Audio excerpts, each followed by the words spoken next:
News watch میں ناظرین ایک بار پھر آپ کو خوش آمدید کہتے ہیں اور پروگرام کے اس مرحلے میں ہم ایک بار پھر آپ کو ایک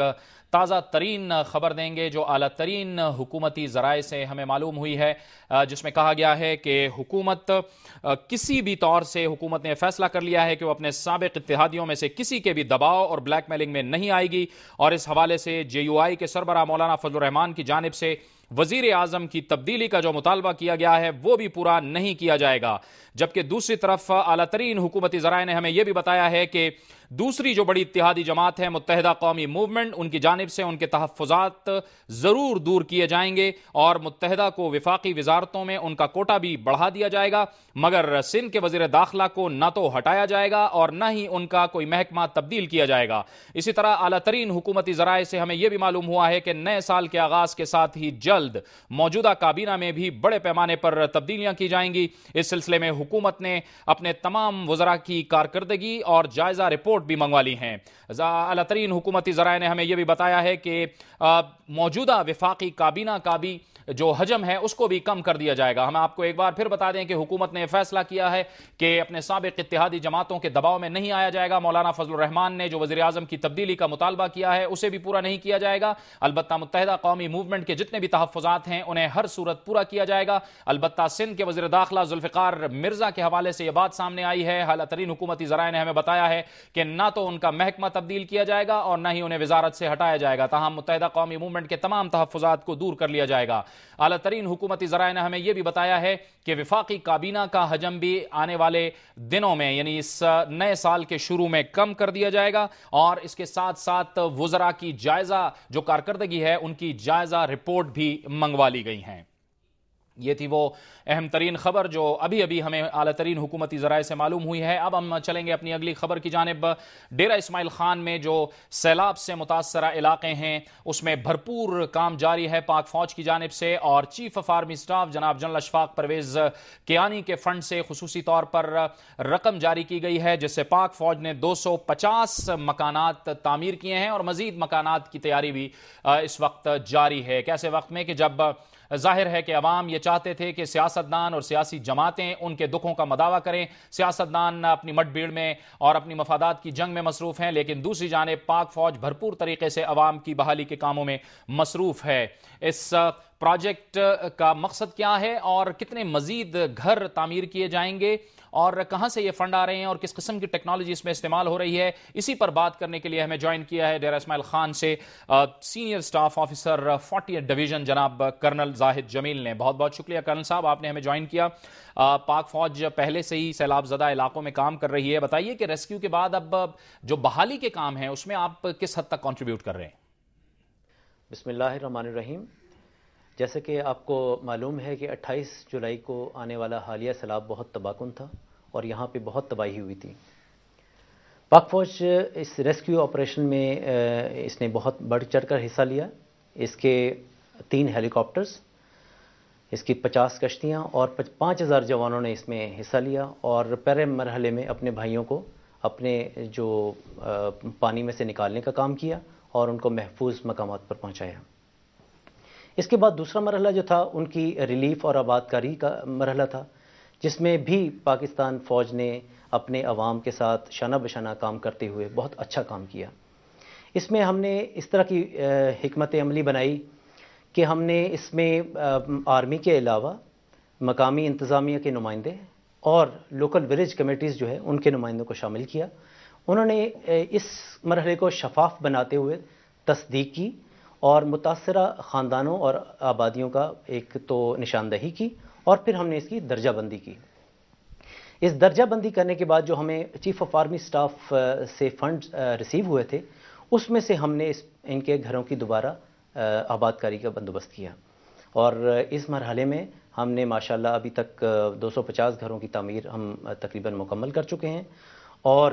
ان کو ہم اس مرحلے میں جو ہم نے گھر دیا ہے اس کی کمپوزیشن اس طرح ہے کہ ہم نے ایک پکا کمرہ اینٹوں کا اور سیمنٹ کا دیا ہے، اس کے علاوہ کچن اور ایک چھوٹا ٹوائلٹ بھی دیا ہے۔ اس کے علاوہ ہم نے ان کو نئی زندگی شروع کرنے کے لیے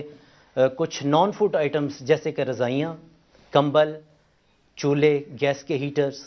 اور اس کے علاوہ ضروری اچھا، یہ کرنل صاحب کتنے گھر مزید ہینڈ اوور کر دیے گئے ہیں اور کتنے مزید تعمیر کیے جا رہے ہیں، اور یہ جو فنڈنگ ہے ساری چیف آف آرمی سٹاف کے فنڈ سے ہو رہی ہے؟ جیسا کہ میں نے پہلے ذکر کیا کہ ہمارے چیف آف آرمی سٹاف نے پشاور کور کو کچھ فنڈز الاٹ کیے، جس میں سے ہمیں جو فنڈز ملے وہ ہم نے ترجیحی بنیادوں پر 250 گھروں کا ہم نے کام شروع کیا، اور ماشاءاللہ جیسے میں نے بتایا کہ یہ ان کی تکمیل آخری مراحل میں ہے۔ کچھ گاؤں میں تو اس کی تکمیل مکمل ہو گئی ہوئی ہے، تعمیر مکمل ہو گئی ہوئی ہے، اور کچھ میں اس کی تعمیر جاری ہے جو کہ چند دنوں میں کمپلیٹ ہو جائے گی۔ اس کے بعد جو ہے ہمیں دوبارہ جو دوسری قسط ہے chief of army staff fund سے وہ ملنے کی جلد امید ہے، اور اس کے لیے ہم نے پہلے سے کام کیا ہوا ہے اور ترجیحات اپنی بنائی ہوئی ہیں۔ انشاءاللہ تقریباً اتنے ہی اور گھر ہم دوسری قسط میں ہم دوسرے فیز میں۔ اچھا، ان مکانات کی تعمیر میں زاہد صاحب طریقہ کار کیا اڈاپٹ کیا گیا ہے؟ کیا مقامی سطح پر بھی کوئی ولیج کمیٹیاں بنائی گئیں تاکہ بالکل جو ڈیزرونگ لوگ ہیں ان کے لیے کام کیے جا سکے؟ اس پورے عمل کو شفاف بنانے کے لیے ہم نے اپنے نمائندوں کے علاوہ سول انتظامیہ اور جو مقامی ولیج کمیٹی تھی اس کو ہم نے اس کو ایک کمیٹی کے طور پہ ہم نے بنایا۔ انہوں نے ان غریب لوگوں کو سلیکٹ کیا، منتخب کیا کہ جن کے مکانات بری طرح متاثر ہوئے تھے اور ان میں یہ سکت نہیں تھی کہ اگلے وہ 2 سال میں بھی وہ ان کی دوبارہ تعمیر کر سکیں۔ اس لیے، اور جیسا آپ کو معلوم ہے کہ اس سرد موسم میں خیموں میں رہنا کتنا مشکل کام ہے، اس لیے ہم نے ایسے حقیقی ضرورت مند لوگوں کو سلیکٹ کیا اور ان کو اپنی پہلی ترجیح رکھا۔ اچھا زاہد صاحب، ان میں ٹیکنالوجی کیا استعمال کی گئی ہے، کیسے تعمیر کی گئی ہے، اور یہ بھی فرمائیے گا کہ ان مکانات کی خاص بات کیا ہے، کیونکہ ہماری اطلاعات کے مطابق یہ بڑے کم وقت میں بنتے ہیں۔ اچھا، اس میں میں بتانا چاہتا ہوں کہ ان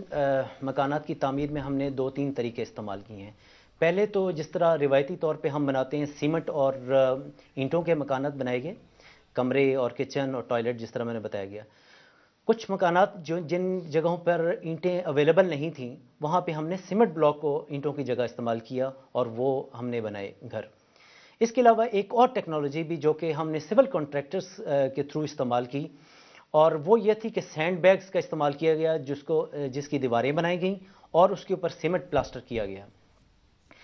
یہ ٹیکنالوجی اقوام متحدہ کی نگرانی میں دوسرے ممالک میں بھی استعمال کی گئی، اور یہ بتایا گیا ہے کہ یہ جو نارمل اینٹوں کے مکان بنتا ہے اس سے بھی زیادہ مضبوط ہوتی ہے۔ لیکن یہ میں بتانا چاہوں گا کہ ہم نے جو سوشل ایکسیپٹیبلٹی ہے، یعنی کہ لوگوں کی جو رائے ہے اس کو بھی مد نظر رکھا ہے کہ واقعی یہ لوگ۔ اچھا، یہ کسی بھی ایک مکان کی تعمیر میں کتنا وقت لگتا ہے، اور 250 مکانات کی تعمیر میں کتنا وقت لگا آپ کو؟ جاوید صاحب، جس طرح میں نے آپ کو بتایا کہ تقریباً ہم نے 250 گھروں پر کام شروع کیا اور ایک گھر پر تقریباً 1 ماہ کا عرصہ لگتا ہے، لیکن یہاں پہ یہ ضروری ہے اس کی وضاحت کرنا کہ مختلف گاؤں میں ہم نے 30 سے 35 گھروں پر ایٹ اے ٹائم ہم نے کام شروع کیا ہوا تھا، اور تقریباً یہ 250 گھروں پر ہمیں 3 ماہ کا عرصہ لگا۔ اچھا، یقیناً سیلاب کے دنوں سے ہی آپ ظاہر پاک فوج امدادی کاموں میں مصروف ہے، اور اب ظاہر یہ کنسٹرکشن کے کام بھی ہو رہے ہیں، جو وہاں کے عوام ہیں ان کی طرف سے آپ کو کیسا فیڈ بیک اور رسپانس مل رہا ہے؟ جاوید صاحب، پاک فوج ہمیشہ اپنے بھائیوں کے ساتھ شانہ بشانہ رہی ہے اور اس کام کو اپنا فرض سمجھتی ہے، اور اس ریسکیو آپریشن اور ریلیف آپریشن اس کے بعد جو بحالی کا کام ہے اس میں پاک فوج اپنے عوام کے ساتھ شانہ بشانہ اس نے کام کیا ہے، اور اس کام کو تمام طبقہ ہائے فکر کے لوگوں نے انفرادی اور اجتماعی طور پر سراہا ہے۔ اس موقع کی مناسبت سے میں میڈیا کے کردار کو بھی اجاگر کرنا چاہوں گا کہ جنہوں نے بہت اچھا کام کرتے ہوئے حقیقی ضرورت مندوں کو آئیڈینٹیفائی کیا، ان کی نشاندہی کی اور ہم نے ان کی مدد کی۔